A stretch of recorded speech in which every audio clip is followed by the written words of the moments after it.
Welcome. तो आइए आज हम सुमित सर आप सभी को सुमित बायोलॉजी क्लासेज में स्वागत करते हैं। आपका अपना एक प्यारा सा चैनल सुमित बायोलॉजी क्लासेज, जिस पर हम सुमित सर आप सभी को बायोलॉजी का संपूर्ण तैयारी कराने के लिए हम यहाँ उपस्थित हुए हैं।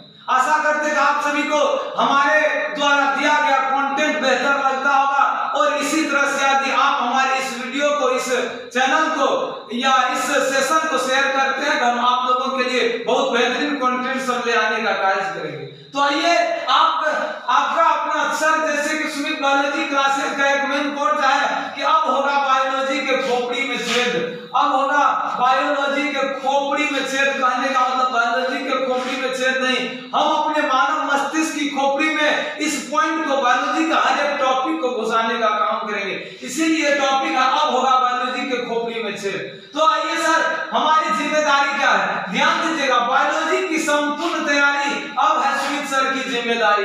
यदि आप सुमित सर से जुड़ गए हैं तो बायोलॉजी का टेंशन खत्म कर लीजिए। अब बायोलॉजी का हर एक पॉइंट को हम आपके खोपड़ी में घुसाने का काम करेंगे। इसीलिए बायोलॉजी की संपूर्ण तैयारी अब है सुमित सर की जिम्मेदारी। तो चलिए सर, हम चलाते हैं अपने पॉइंट पर। पॉइंट है सर अपना लोग का क्या, ध्यान दीजिएगा। पॉइंट है अलैंगिक जनन सामान्यतः पाए जाते हैं। अलैंगिक जनन जो होते हैं सामान्यतः एक कोशिकीय जीवों में पाए जाते हैं। किसमें पाया जाएगा सर? एक कोशिकीय जीवों में। अगला पॉइंट है सर अपना लोग का कि हाइड्रा, ध्यान दीजिएगा। हाइड्रा में जो है जनन की विधि होती है। हाइड्रा में जनन की कौन सी विधि होती है सर? अंकुरण विधि होती है, जिसको मुकुलन कहते हैं, जिसको बडिंग मेथड कहते हैं। तो हाइड्रा में मुकुलन होता है। यही मुकुलन जो होता है ईस्ट में भी होता है। ध्यान दीजिएगा, कभी बार पूछा जाता है ईस्ट में जनन की कौन सी विधि? मुकुलन विधि, और ये अलैंगिक जनन के अंतर्गत आता है। इसके बाद सर हम जो बात करते हैं निम्नलिखित में कौन सी जीव जो होते हैं या बीजाणु निर्माण द्वारा जनन की क्रिया नहीं करते, नहीं कहा गया बीजाणु जनन के द्वारा जनन की निर्माण नहीं करती है, जनन नहीं करती है सर। इसका मेन हो जाएगा ईस्ट, क्योंकि अभी तुरंत बताए हैं ईस्ट में जो होता है सर मुकुलन विधि के द्वारा जनन की क्रिया होती है, इसीलिए ईस्ट नहीं होगा। बाद बाकी ऑप्शन जो है ये नहीं होगा। ईस्ट मुख्य रूप से इसका आंसर हो जाएगा, ईस्ट हो जाएगा। चलिए सर, अगला पॉइंट जो है सर, अगला पॉइंट क्या है? निम्नलिखित में से किस पौधा में पत्तियों के द्वारा कायिक प्रवर्धन की क्रिया होती है? पत्ती के द्वारा ही नए पौधा की उत्पत्ति किसके द्वारा होती है सर? ब्रायोफिलम के द्वारा होती है। इस ब्रायोफिलम को हम लोग कहते हैं पत्थर चट्टा। क्या कहते हैं सर? पत्थर चट्टा कहते हैं। पत्थर चट्टा या ब्रायोफिलम की पत्ती के द्वारा ही नया ब्रायोफिलम की पौधा की उत्पत्ति हो जाती है।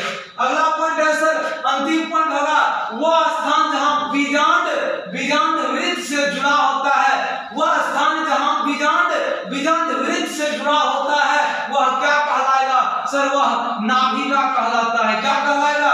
नाभिका कहलाएगा।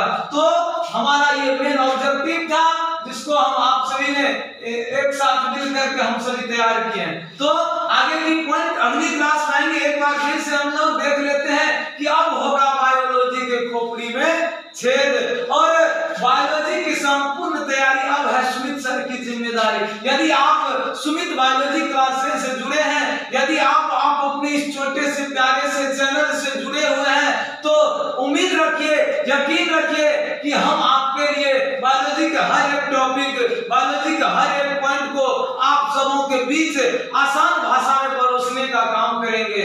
तो इसीलिए तो हमारा मेन जिम्मेदारी क्या है कि बायोलॉजी की संपूर्ण तैयारी अब होगा सुमित सर की जिम्मेदारी। तब तक के लिए धन्यवाद। आप सभी का प्यार और आशीर्वाद बनी रहे। Thank you, love you, take